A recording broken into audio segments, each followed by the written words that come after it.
Thank you for joining us this morning, and very happy to see all of you could make it.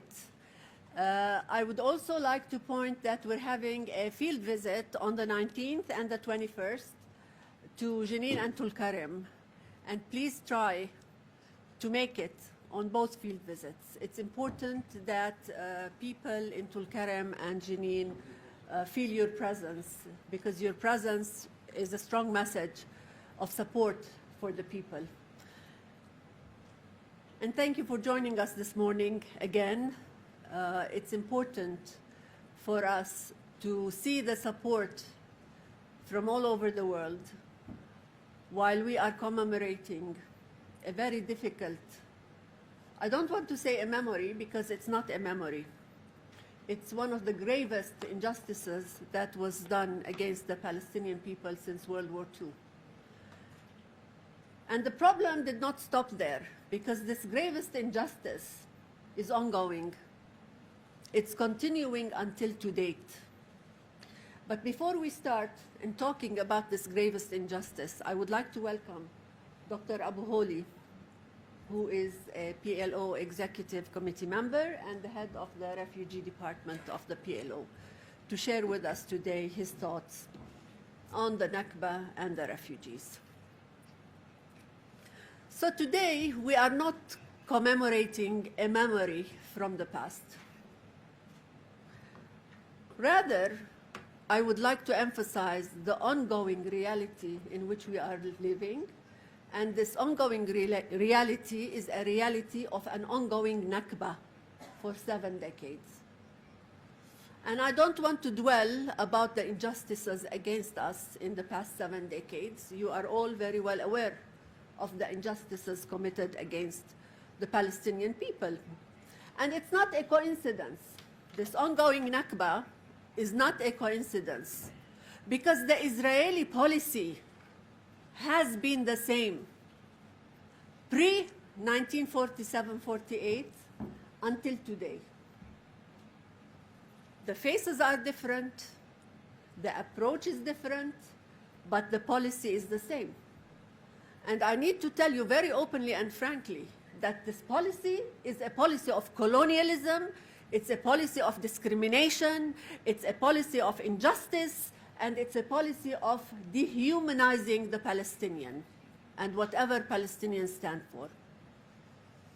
And this is threatening our geography and our demography, and it has since 1947-48. Books of history confirm that. Books of history written by Israeli historians confirm that. UN resolutions confirm that. And you are well aware of the hundreds of UN resolutions vis-à-vis Israel-Palestine and the non-compliance with those resolutions.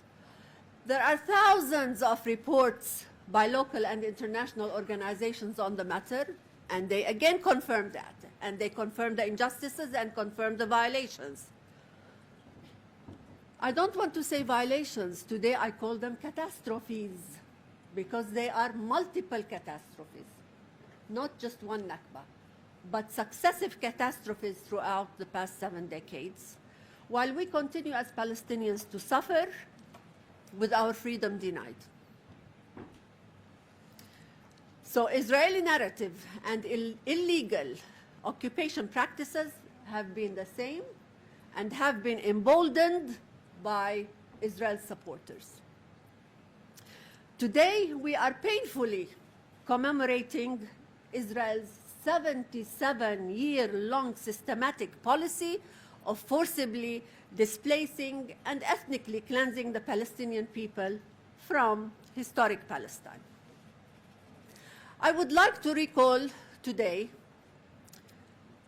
what Ben-Gurion has said during the partition plan, when the decision was made to divide Palestine, and Israel got more than 50% of the land during that decision.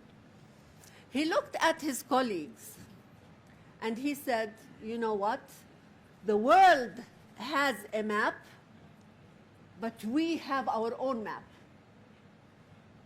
And today, Netanyahu, Ben Gvir, Smotrich, and the likes say the same. They say the UN has its map for Palestine. The UN and many countries around the world have endorsed and recognized the existence of Palestine for the Palestinians on the lines of 1967, but we have our map. And they don't shy away from showing those maps and voicing it very clearly with an audacity on infringing on international law and the rights of Palestinians for self-determination. Atrocities have only increased, and today we see the culmination of these atrocities by an occupier power in what is happening in Gaza. This is the epic. This is, I mean, it can't get any worse. Maybe it can, but I don't think in our history we have seen anything worse. And it continues to pass with impunity. And it is this impunity we need to acknowledge and say it very clearly, that it is this impunity that has gotten us where we are today. And had there been accountability for wrongdoing as per international law and nothing above or below international law, we would have not been where we are today. An occupier is consistently violating international law, violating the rights of the occupied, and evading accountability for crimes committed. And the world watches. And until we have measures on the ground to derail this traditional approach of dealing with an occupier state that is violating international law and the people that are occupied and have been occupied for decades, then Israel will continue to do whatever it has been doing because it knows it can. Since 1948, and you can check all your books and material you can retrieve from the archives, there hasn't been any real action on the ground taken against Israel's extensive crimes against humanity. And if not now, we don't know when. I want to draw a few parallels between 1947 and 48 and today. In 1947-48, 15,000 Palestinians were killed in the 2 years. In the genocidal war on Gaza today, that number has been killed in 2 months. It's not to say that this is, more atrocious than this. The killing of one person is big enough. But to tell you about the intensity of what has been going on. About 800,000 people were made refugees in 1948. Today, 2.3 million people are refugees, displaced people in Gaza and elsewhere. Threefolds. The killing is fourfolds, and this is by the genocide alone. 55,000 today killed. And the number is probably much, much higher. The Economist yesterday or the day before put it at 108,000, I believe. And the Lancet before that put it at 180,000. And it's probably true, because the 55,000 are the countable ones. We still have people under the rubble. We have people who have died indirectly because of the genocide. People who have been denied medication, people with dialysis, who needed dialysis machines and who were forced to die slowly. People with chronic diseases who have died again because of lack of medication. People who are dying today because of the famine. We are in the 21st century, and seeing these photos of starving children and looking at them and feeling, the pain and the helplessness of not being able to do anything, when we all know, everybody in this room knows, that these crimes are stoppable. They are stoppable if there is genuine intent to stop it. And we deserve that these crimes are stopped, because we are human beings worthy of life and living just like everybody else anywhere in the world. Nothing of this sort should happen and should be acceptable by anybody in this world. Attacks towards erasure of history, culture, and identity have been ongoing for 7 decades. Over 1 million Palestinians have been imprisoned. Over 1 million Palestinians, I mean a fifth of the population probably within Palestine, have been at one point imprisoned in Israeli jails.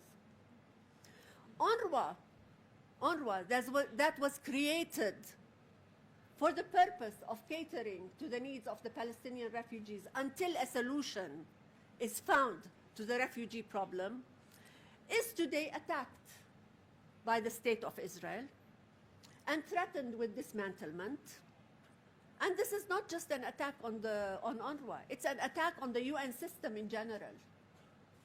And we need to take and look at that seriously, because it's not only attack on UNRWA, the UN system, all UN organizations, but the lives of Palestinians, the lives of human beings behind us.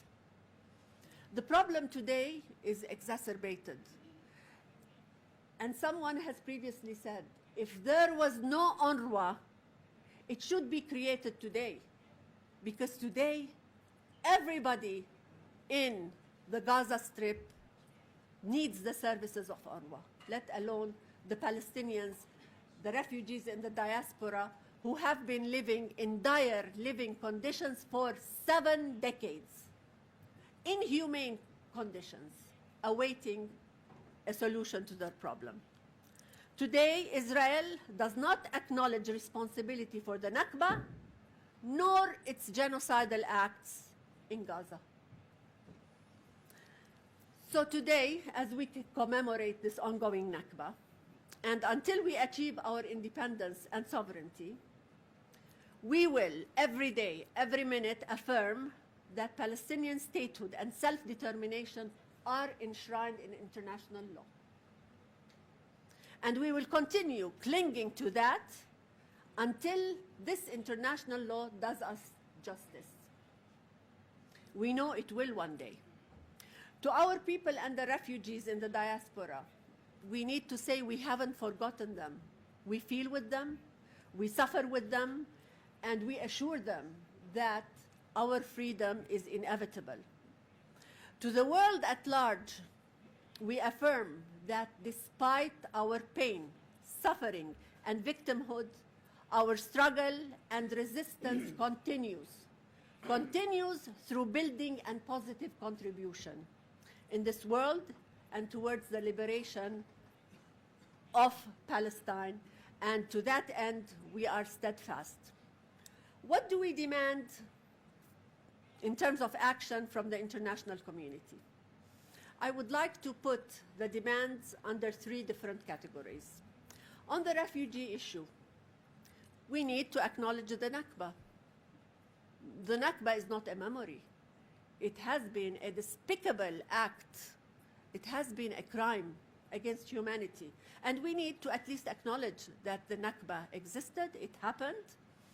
And we need to also say that there is still a lack to the refugee problem. And that's also an ongoing international crime. We need to recognize and enforce the right of return of Palestinian refugees as a legal and a moral imperative. Now, whether they return, they don't return, that recognition is something else. You need to first recognize that you have perpetrated the problem, and then we will deal with whatever comes next. UNRWA remains indispensable. Today, it serves 58 Palestinian refugee camps across 4 countries, and it serves over 5.9 million people, registered refugees, and it delivers essential services that are irreplaceable by any other entity, and we need to continue to say that. So supporting UNRWA and rejecting all efforts to ban or criminalize or undermine the work of UNRWA, including Israel's unlawful actions and legislations against UNRWA is a must. On the broader legal level, we need to continually say that silence and inaction on the rights of the Palestinians is complicity. And we need not shy away from it. If you know and you don't act, then we are complicit. It's as simple as that.